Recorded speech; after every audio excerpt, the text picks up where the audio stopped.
Ini ada satu riwayat dari Ummu Humaid As-Sa'idiyah.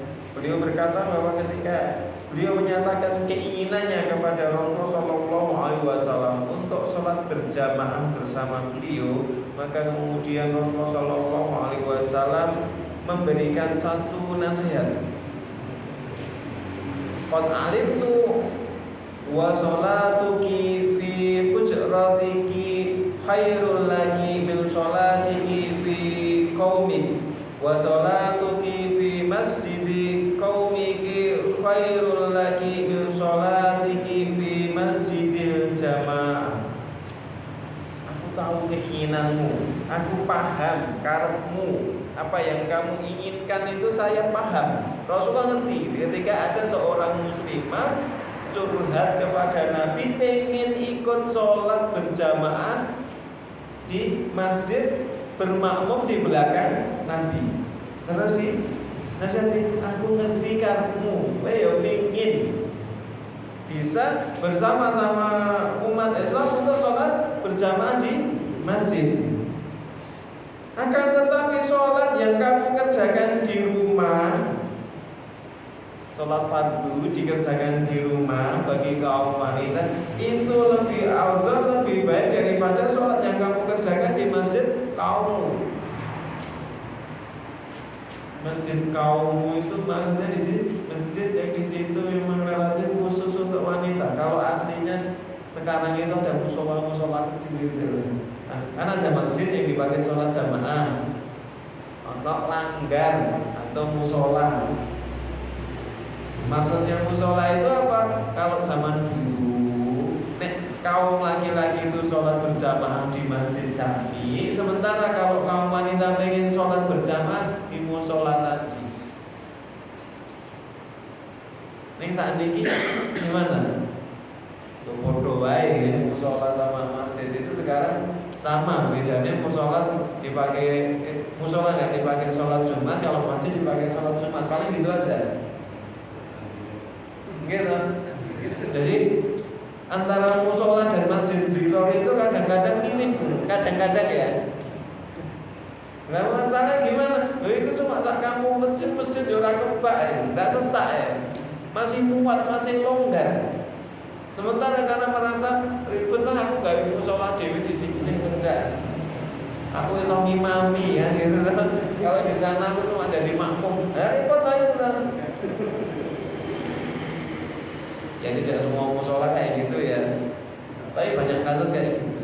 Ya kalau karena di situ memang dikhususkan untuk kalau ada istilah lain Pak Western ya, untuk kaum wanita monggo. Atau kalau di situ karena memang masjidnya udah tidak muat, jadi full masjidnya itu udah kebak, udah ada tempat lagi pipi mau memungkar masjid, gede ke masjid yo anggarannya mesti oke, wis nggih musola. Nah itu mungkin masih bisa dimaklumi. Masjid kaum.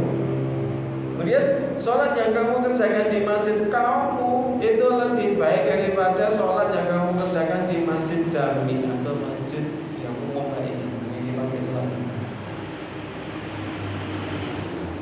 Ini kalau berbicara terkait dengan petunjuk Nabi. Tapi kalau bicara marah biasanya marah betul. Walaupun yang ini orang marah, ya kan gitu kan. Nah kalau masalahnya kalau ibadah itu bukan hanya sekedar puas, tapi ini menurut petunjuk Nabi tidak. Ummu Humaid tadi kalau bicara puas, lebih puas sholat di belakang Nabi, bermakmum di belakang Nabi. Jelas imamnya Nabi kan gitu kan. Tidak ada yang disaksikan lagi.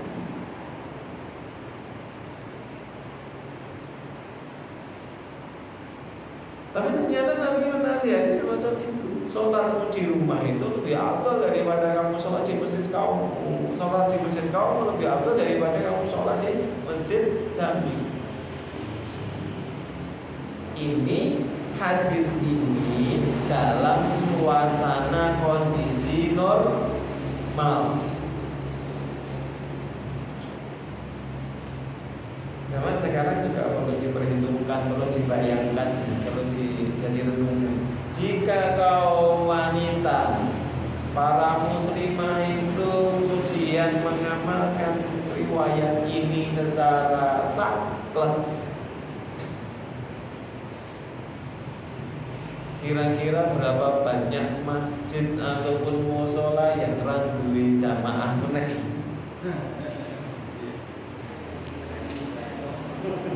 Lah kalau aku dikandani kok sholatku awake nang omah.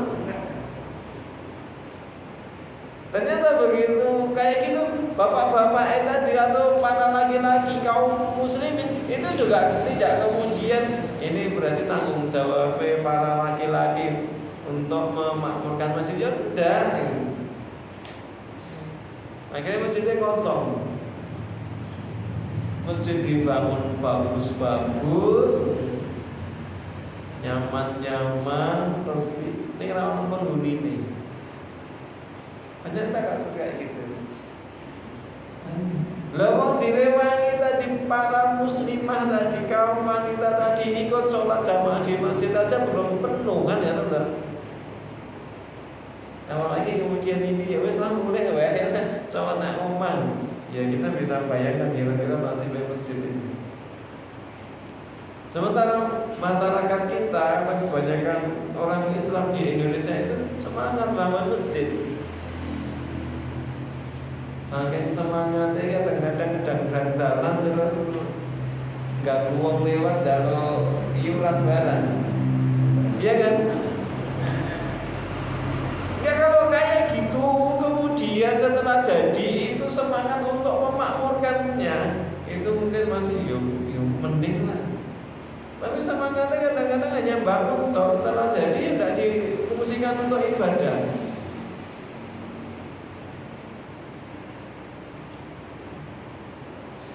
Ini mas-mas ya ini para santri ini ada tugas silaturahmi ke masjid-masjid sekitar betul? Belum. Silaturahmi lah masjid sekitar, kita kondisi masjid-masjid sekitar ini. Ya melu sholat gitu aja, nggak usah dijadwal gitu. Melu sholat, nggak harus pakai seragam pondok juga. Biar kita alami mampir sholat. Nanti mampir kemana berapa orang. Biar ngerti paling kan ngerti kondisi masjid-masjid itu. Dan itu PR buat kita semua untuk menyadarkan. Ada sekian banyak masjid dibangun tapi tidak komplit. PR buat kita bersama. Jadi bagi kaum wanita itu hukum asalnya pada dasarnya kalau dihitung dari keutamaan lebih utama sholat di rumah. Nek bisa sholat di rumah itu berjamaah.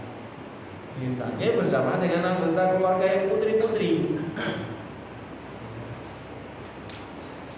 Mungkin ada baik, ada mungkin buliknya di situ juga, dua kakak perempuan, dua anak perempuan itu sholat jamaah di rumah itu bareng-bareng. Tidak masalah, itu boleh. Kalau di rumah.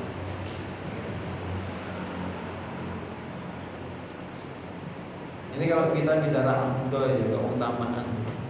Cuma tadi kalau kondisi normal. Nek kondisinya tidak normal semacam ini, kudune sing isi lingkungan para laki-laki ya. Lha kudune kan gitu tuh. Sing ditugas untuk memakmurkan masjid, sholat jamaah di masjid itu kaum laki-laki. Lah laki-laki ini orang ngetok, malah sing jujur, malah sing putri. Ganti wae tutu masjid, pawes tren. tempat sholat untuk kaum wanita. Kenapa? Lah kene ra enek wong lanang kok. Wong lanang ganti kok nang omah nganggo penamping. Bisa jadi semacam itu nanti ceritanya.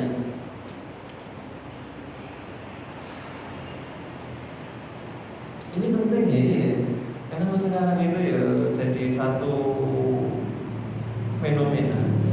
Banyak suami-suami takut istri mungkin jarang tahu sholat jamaah ini. Sing metu jamaah malah ibu-ibu sehingga yang dia angkat derajatnya itu istrinya bukan suaminya sama Allah. Terus Jawa kawan perboho pamore kalah. Lalu ini imannya lebih bagus, ketakwaannya lebih bagus daripada suaminya kok. Betul kan? Karena nanti ini ciri kan itu kan.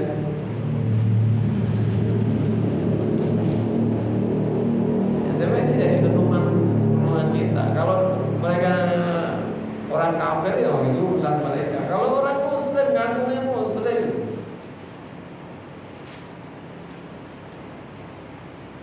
sing repot lagi kon ngopeni masjid kon makmur ke masjid ramah kan nek enek wong liya sing makmur ke masjid ribet iki nek wong aneh ya masjid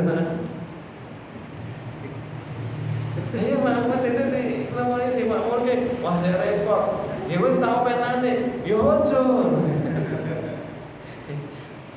enek boten sing aneh niku akeh ya. Kon makmur ke masjid kalau sholat jamaah nang masjid ndak mau, nek enek liyane sing sholat jamaah nang masjid makmur ke masjid terus panas, jarine dilangkai.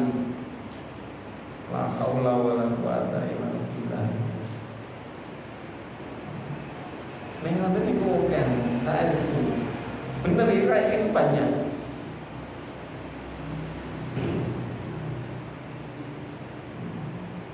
Jadi ini namun bagaimanapun juga wanita itu ya boleh, bukan berarti tidak boleh.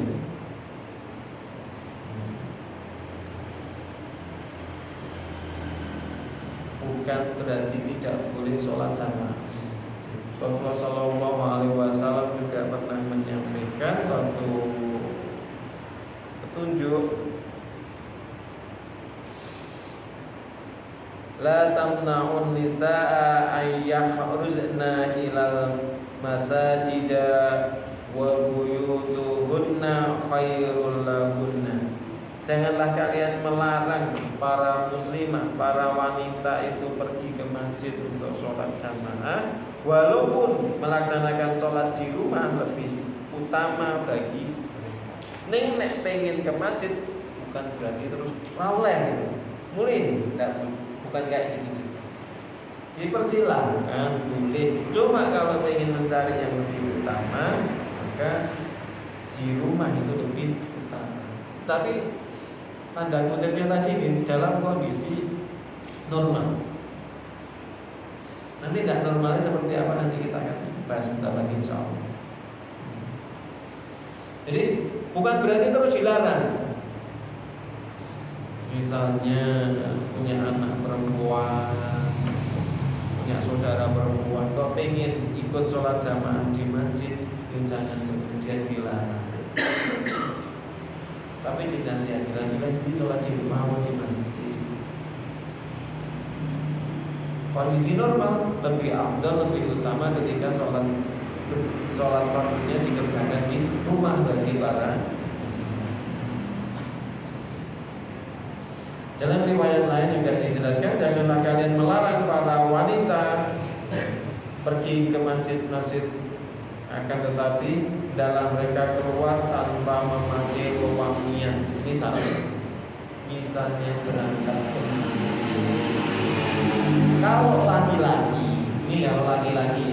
Kalau laki-laki itu disunahkan, dianjurkan untuk memakai parfum wewangian. Tapi bagi para muslimah para wanita itu dilarang memakai parfum. Namun diwale ya. Ini kebanyakan yang memakai parfum yang laki-laki atau yang wanita biasanya? Wanita gitu. Ini ke masjid loh, bukan ke pasar ya.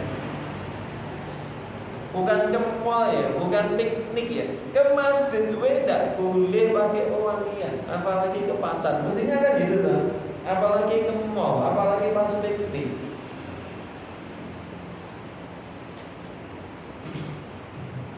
Nah, sekarang itu biasanya kalau yang cowok-cowok ini jarang bang. Istilahnya nggak kepenting banget lah pakai parfum gitu. Oke, wes terima parfum ringan.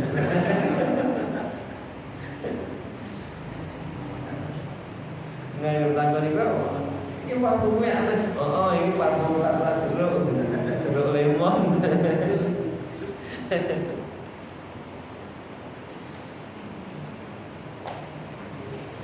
Tapi kalau wanita-wanita, para wanita itu kadang-kadang itu yo dikon nang omah pengen nang masjid, angger nang masjid dikon di kandang jangan pakai parfum yo ora gelem. Saya kira macam itu kan. Gitu.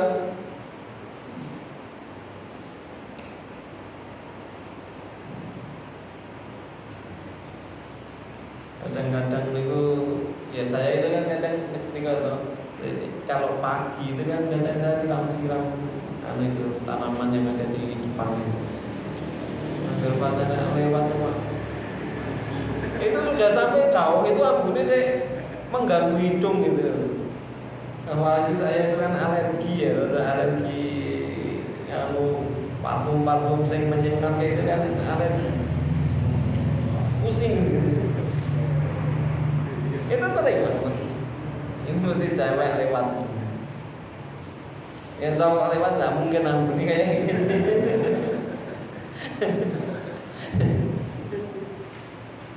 Itu fakta kayak gitu. Yang masjid itu rawon dolan gitu. Kenapa? Yang masjid itu isinya insya Allah ngomongnya rodok turut gitu. Rodok ya. Ya namanya lebih baik lah daripada saya berangkat ke pasar ini. Insya Allah lebih bisa menjaga. Itu aja kita para wanita tidak boleh, apalagi yang tadi pasar, ke kantor, atau ke tempat-tempat yang lain.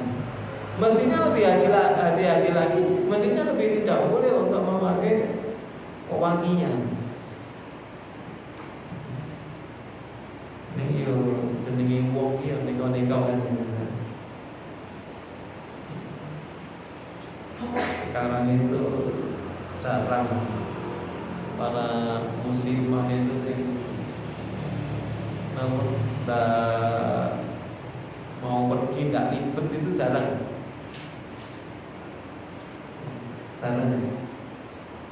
Biasanya ribet tanda macam-macam.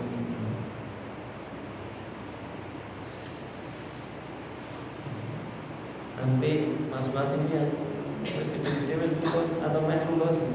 Besok kalau nyari jodoh, nyari wanita-wanita yang nggak suntuk dandan,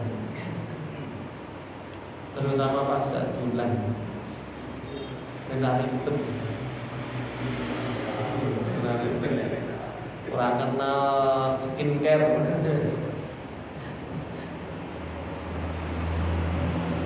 Dan sekarang golek wanita, golek apa sih kayak gitu tidak angel gitu. Padahal itu nanti efeknya nanti jangka panjang itu kulitnya lebih sehat daripada kulitnya pakai make up. Iya benar.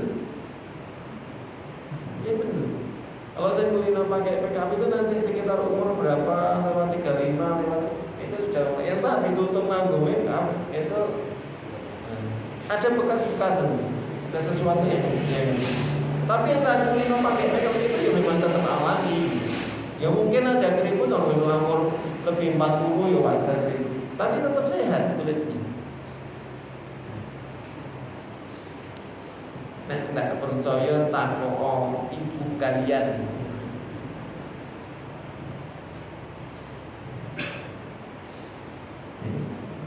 Jadi boleh ke masjid, tapi dengan cara tidak memakai pewangian. Tidak memakai pewangian.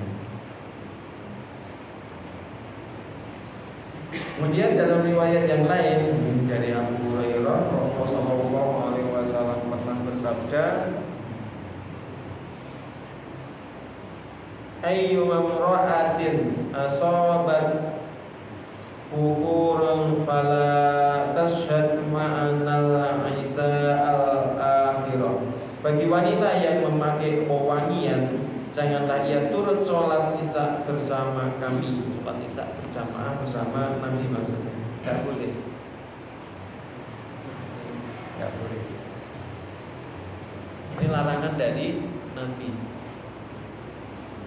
Pengen golek ganjaran lebih banyak karena sholat berjamaah. Kalau memakai pewangian, dia telah melanggar larangan Nabi. Dan tolong nanti yang sudah menikah, intinya ketika pengen sholat berjamaah masjid, ya diingatkan. Atau mungkin acara-acara keluar, ya, usahakan hindari pewangian. Yang misalnya pun maksimal hanya sekedar diukuran untuk penyerap bau badan, bukan untuk mengharum. Karena ada yang itu memang tidak terlalu, istilahnya tidak wangi, cuma ben bau keringat itu hilang, terserah. Kalau itu mungkin masih bisa dimaklumi. Terus misalnya pun cuci pakaian, itu terutama pakaian wanita, itu ya rasa dadak nganggo cemplungi pewangi ante itu sing apa bibit minyak wangi cuci pisan tak liter cemplungi kan yang tidak harusnya itu juga.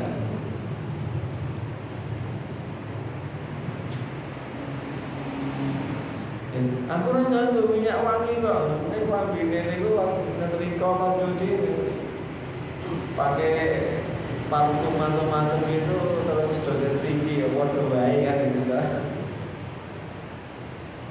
Hati-hati. Itu terkait dengan sholat berjamaah bagi kaum wanita. Nah untuk masa sekarang ini saat yang menjadi problem ya. Karena ada beberapa yang bertanya kepada kami, ini kan riwayat ini dipraktikkan secara saklek, ini nanti masjidnya kosong, ini bagaimana? Ya. Sekarang ada boleh sholat berjamaah di masjid, tapi jaga tadi, jangan sampai larangan-larangan itu dilanggar. Kemudian yang kedua, bukan hanya sekedar pengen untuk puas tadi, tapi itu sebagai sarana untuk dakwah. Akhirnya masjid ibu mangkat atau mungkin di situ ada wanitanya, ada kaum wanitanya, kaum muslimahnya, dia berangkat ke masjid kan apa? Pengen ngajak saudara-saudaranya, punya adik-adik yang masih perlu didampingi. Ayo ke masjid. Atau bisa ngejak keluarganya, istri, nek iki aku ra mangkat ning masjid, suamiku ya ora mangkat. Ayo nang masjid. Nek ora mangkat salat jamaah nang masjid lah tak masake. Padahal sing masak bapake. Tak kancani maem.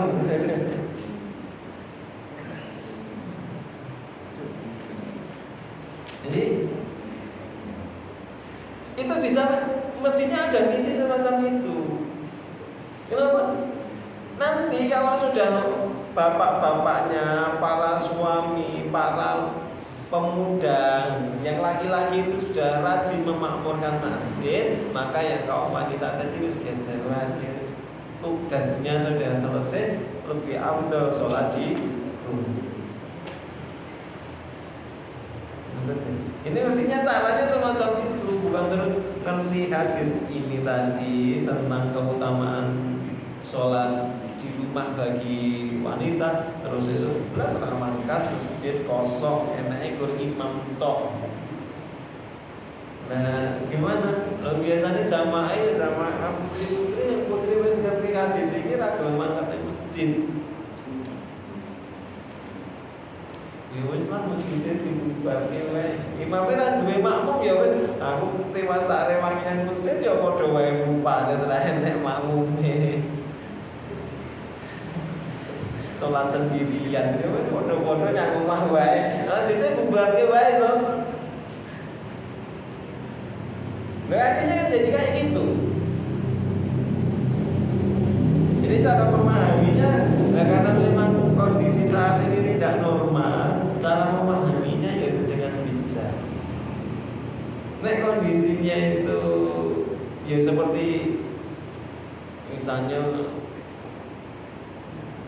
di beberapa masjid, kalau di masjid kota itu kan banyak ya makan jamaahnya, terutama kalau pas jam-jam kantor, biasanya masjid-masjid itu ramai.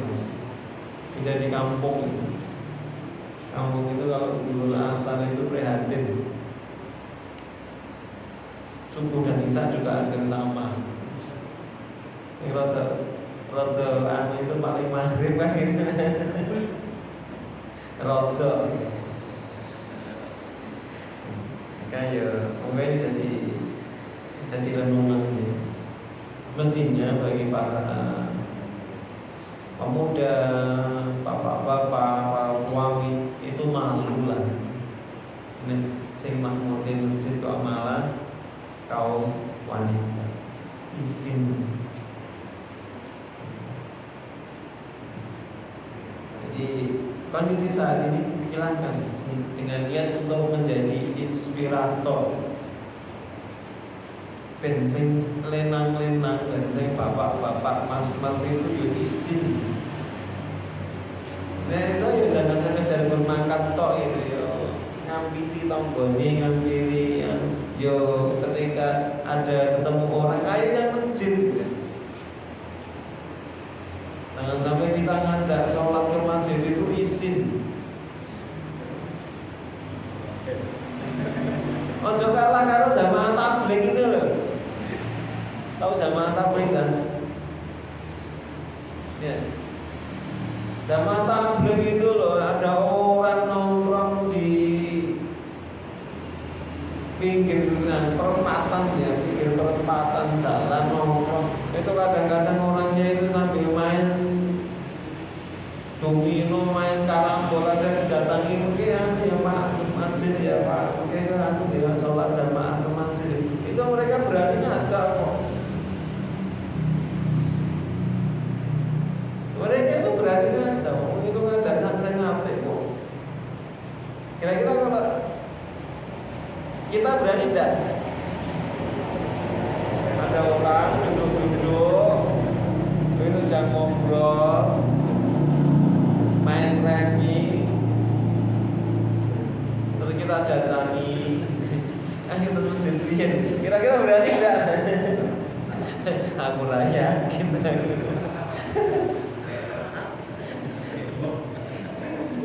Tak berani kan?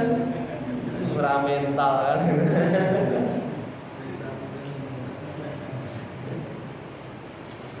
Ini ngajak lomba mau makan kerupuk oleh CPD ya. Kan dalam lomba yang lapangan itu saya do PD gitu. Mau ngelingin nyanyinya nonton lomba itu saya do PD. Dan mau ngelingin nyanyinya puji Tuhan. Itu kok rasanya ki ya Allah ngosu gitu. Wadah ngejak sing apik. Nah ini renungan buat kita. Jadi kalau ganjaran ini lah gampang ya. Yang dilanjut keutamaan sholat di masjid yang letaknya jauh. Jadi keutamaan sholat di masjid yang letaknya jauh. Nek kita punya rumah jauh dari masjid, jangan minder, jangan terus berkecil hati.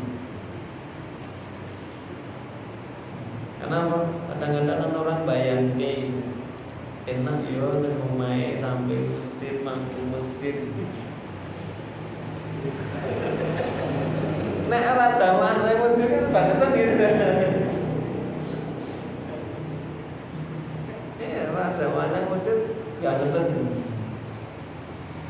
Nek omahe ado melipir kan gampang. Alasannya oke.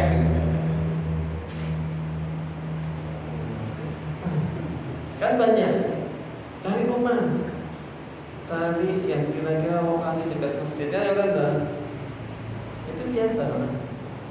Ini mau cari rumah, prioritasnya yang dekat dengan masjid. Itu satu prioritas. Semacam itu boleh. Cuma ketika kita memiliki rumah atau menempati rumah yang jauh dari masjid juga jangan berkecil. Ada keutamaan juga.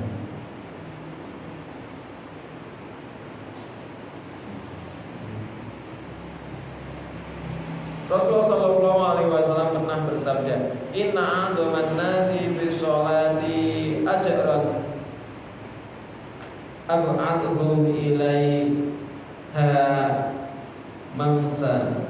Sesungguhnya pahala yang paling besar bagi orang yang sholat di masjid adalah mereka yang paling jauh langkahnya menuju masjid. Jadi yang paling besar pahalanya ini sing jarake paling adoh. Langkahnya yang paling banyak. Nek nggih mboten terus omahe cedhak ngeten niku terus mubung sih. Iki ben langkahku akeh. Mboten langsung ke sini putar sana dulu. Itu ya kurang gawean.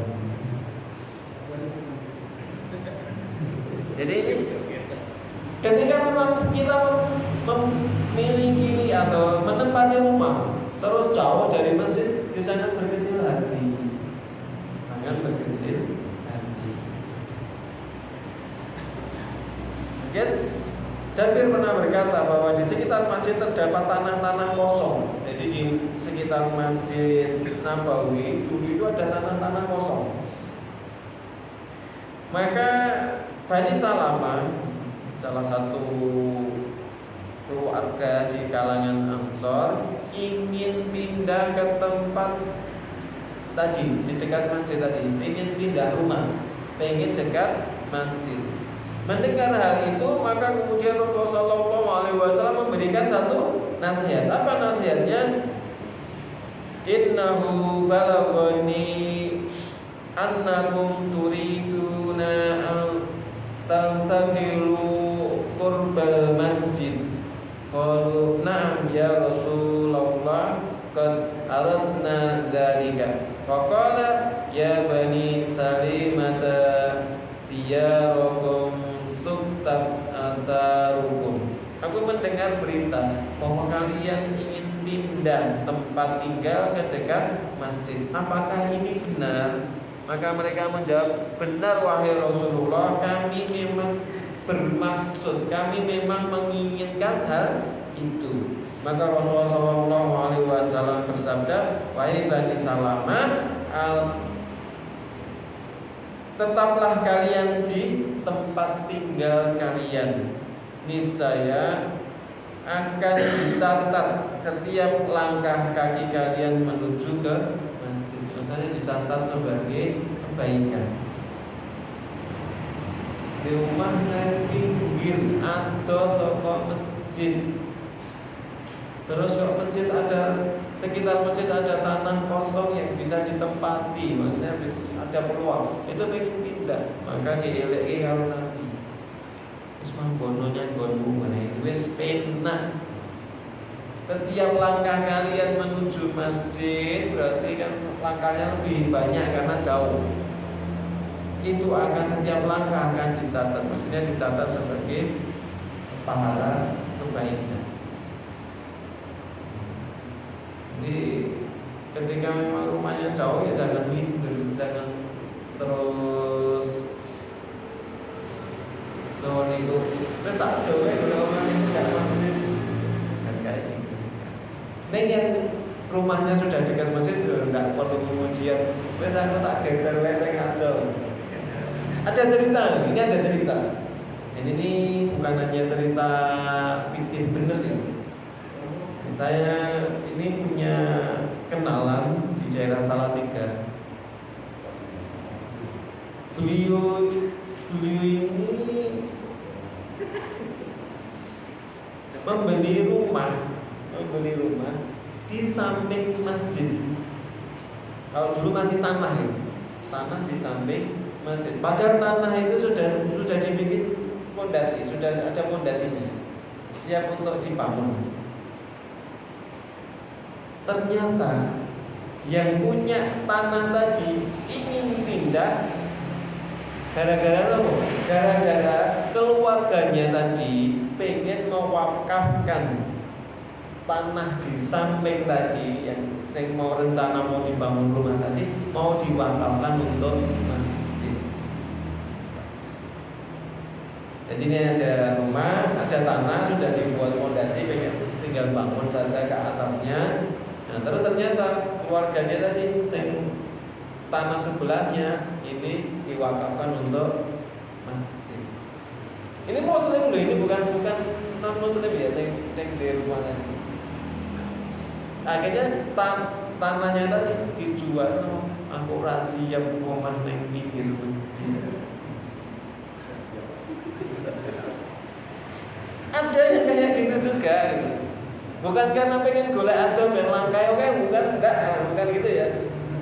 Ndak siap duwe omah neng samping masjid. Wong Islam.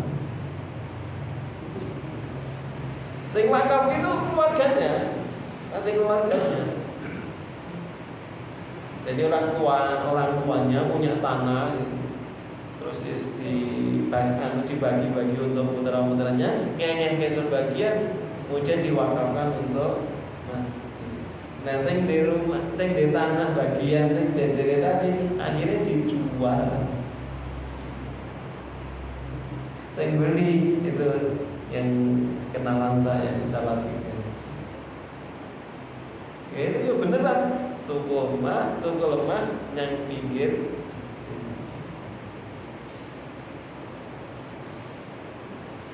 Ada sama-sama ini, ya itu namanya hidayah itu kayak gitu kan. Yang lain itu ya Allah pengen rumah dekat dengan masjid itu malah nempel itu aslinya satu pekarangan nempel jadi satu, awalnya jadi satu.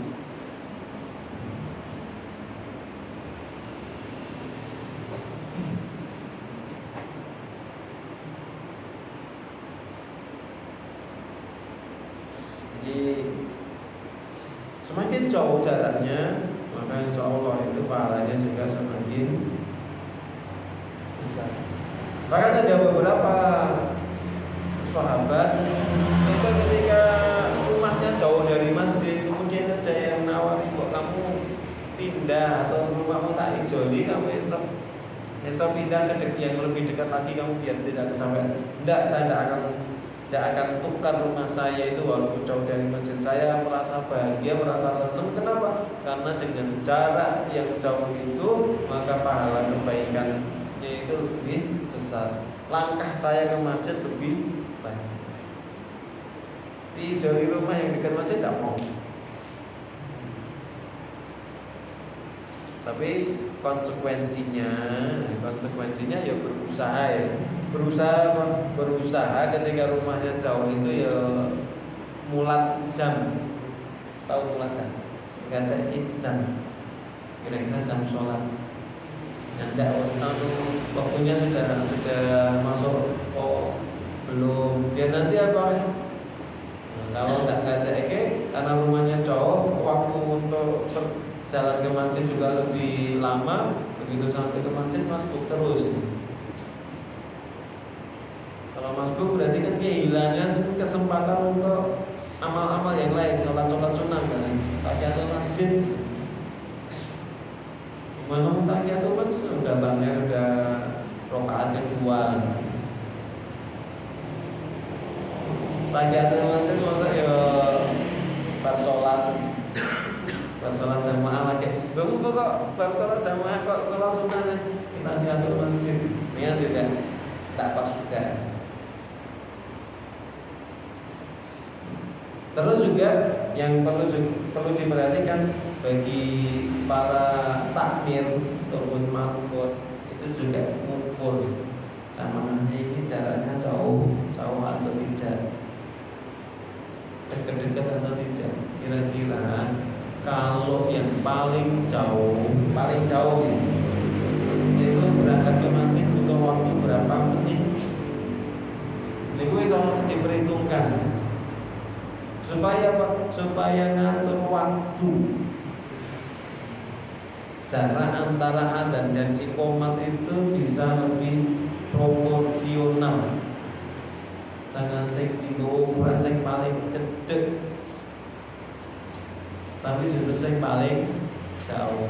Kira-kira paling jauh berapa menit untuk ke masjid? Oh, butuh 5 menit.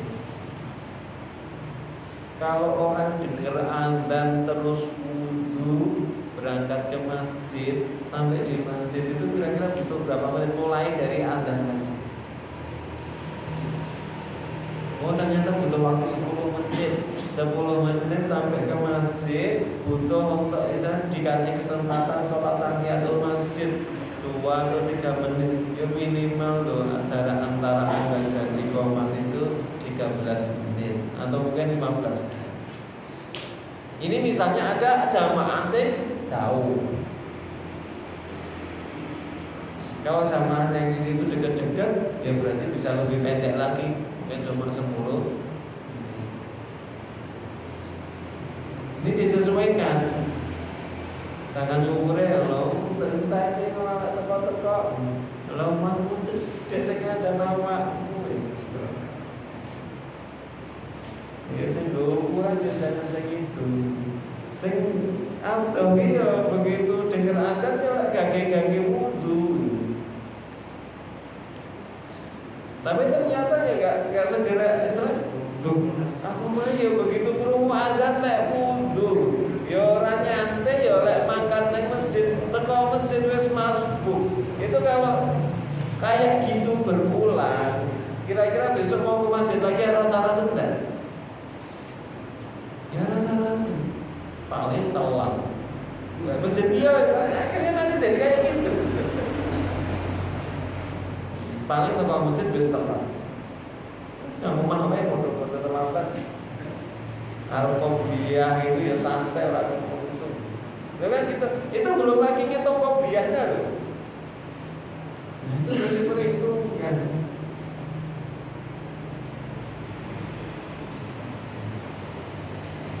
Kemudian ketika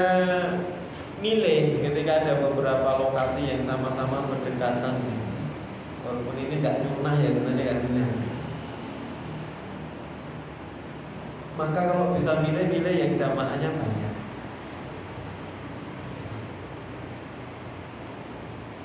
Rasulullah SAW pernah menjelaskan bahwa sholat seseorang secara berjamaah dengan satu orang lebih utama daripada sholat yang dilakukan sendirian, makanya tidak berjamaah. Sholat seseorang yang dilakukan berjamaah dengan 2 orang lebih baik daripada dilakukan dengan 1 orang. Sholat yang lebih banyak jumlah jamaahnya lebih disukai oleh Allah.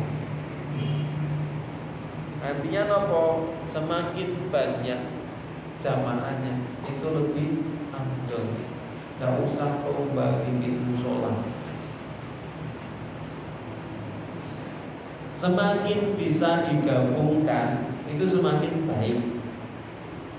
Sampai memang mentok itu rahmat. Saya di masjid di kampung, di satu kampung itu mungkin ada masjid, ada musola, terus ada musolanya mungkin ada beberapa. Ini kalau dihitung apik ngerti do sholat nang masjid, musolane di urip-urip, itu lebih afdal ketika mereka itu sholatnya berjamaah jadi satu di masjid. Kenapa jamaah itu lebih akeh? Tapi maknanya sekarang kan begitu, boleh gampangnya, boleh cedak, kan gitu ya.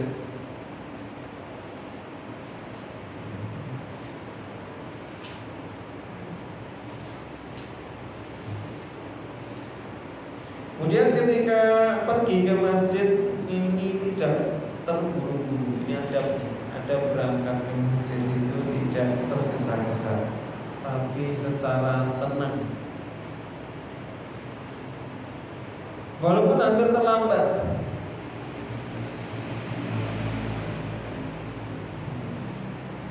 Jadi tidak terburu-buru.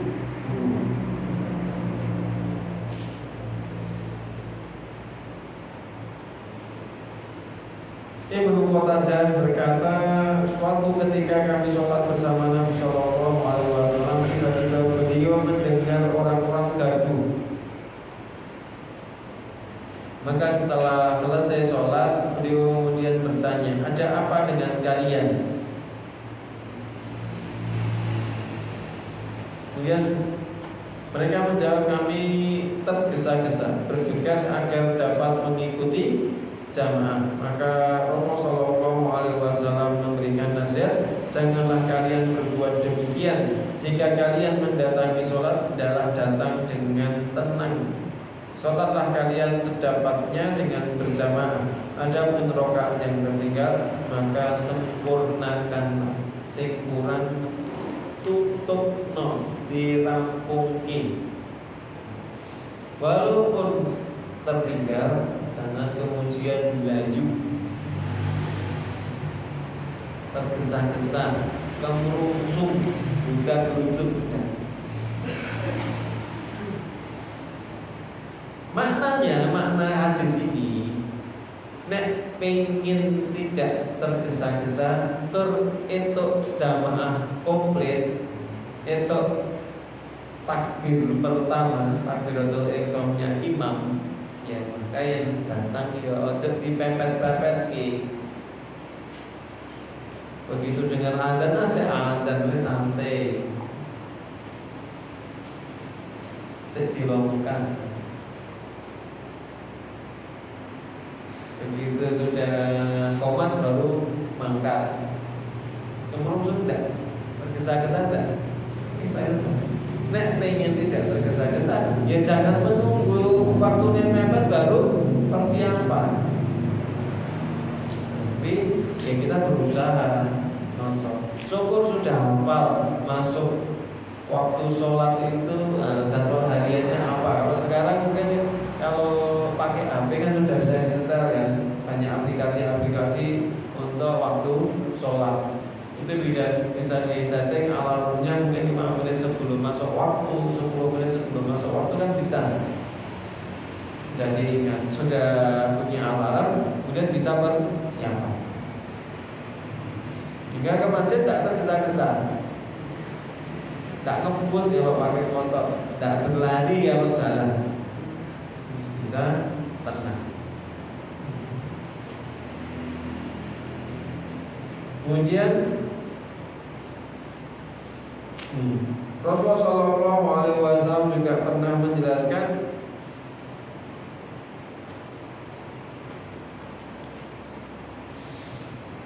idza sami'tumul iqamata famshu ila sholati wa alaikum as-sakinatu wal waqaru wa la tusri'u wa ma adraktum fasallu wa ma fatakum fa'atimmu. Jika kalian mendengar suara iqamah telah dikumandangkan, maka pergilah untuk menunaikan sholat dengan tenang dan tidak terburu-buru. Janganlah tergesa-gesa, sholatlah kalian sedapatnya dengan berjamaah. Adapun rakaat yang tertinggal, maka sempurnakanlah. Jadi di sini lebih spesifik lagi. Walaupun sudah terdengar iqamah, walaupun iqomat itu sudah dikumandangkan, kita perjalanan jangan terus tergesa-gesa, jangan terus kita ngebut, ya jangan sedapatnya, tetap menuju ke masjid itu dengan tenang tanpa terburu-buru, jangan terungsung. Terus gimana? Dia sholat sedapatnya. Ketemu rakaat pertama ya ikut langsung, ketemu nih rokok sudah rakaat kedua ya langsung gabung di rakaat kedua, ketemu nih kalau pas sujud ya terus takbiratul ihram terus turun sujud. Ini kalau pas ketemunya sujud ya kita mau gabung jamaah, tetap takbir pertamanya takbiratul ihram ya, bukan terus takbir turun sujud ya. Kemudian rokaat yang tertinggal ya nanti ditambah. Wah, itu kayak masuk di rokaat kedua, rokaat pertama tidak umat, nanti tambah satu rokaat.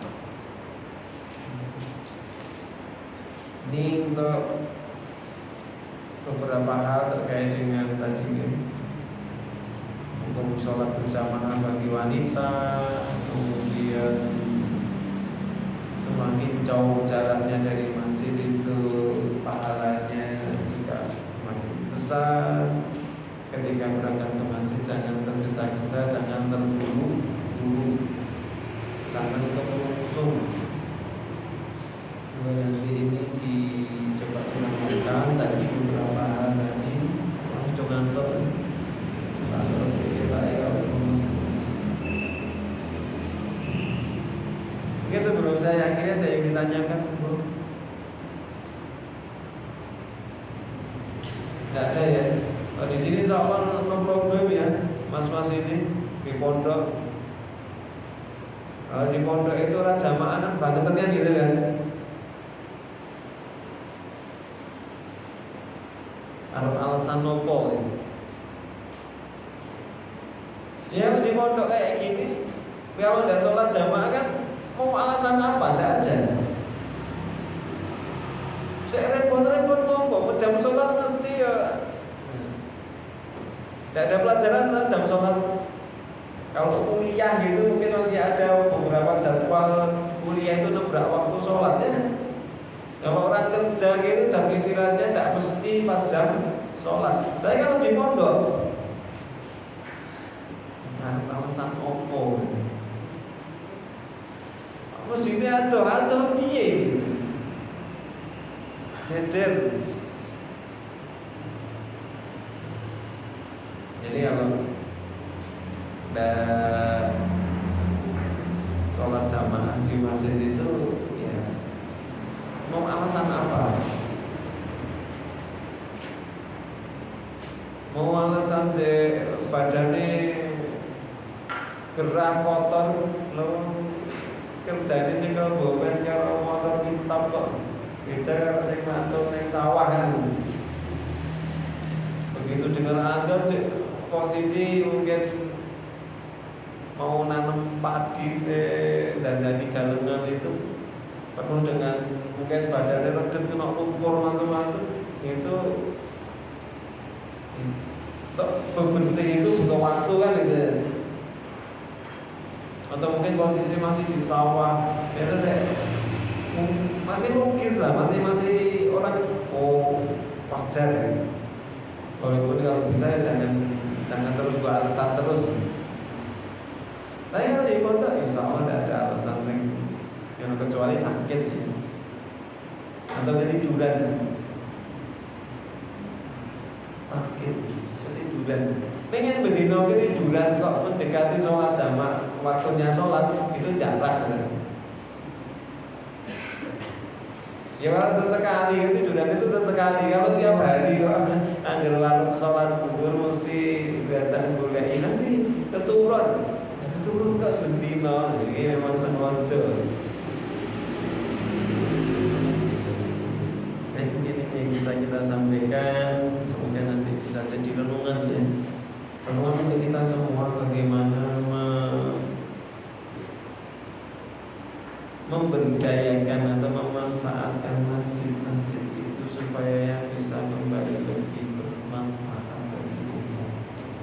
Masjid dibangun itu bukan hanya sekedar untuk rumah itu, bukan hanya sekedar untuk menghambur-hamburkan donasi, tapi masjid dibangun itu sebagai sarana untuk umat Islam beribadah. Karena demikian sudah kali kosong. Di sini cuma tadi dua baris pertama sama baris terakhir. Yang sampai alasan-alasan itu terus berulang-ulang. Masjidnya saya akeh, tapi tidak ada isinya, tak kancet. Ini kita cukupkan insya Allah.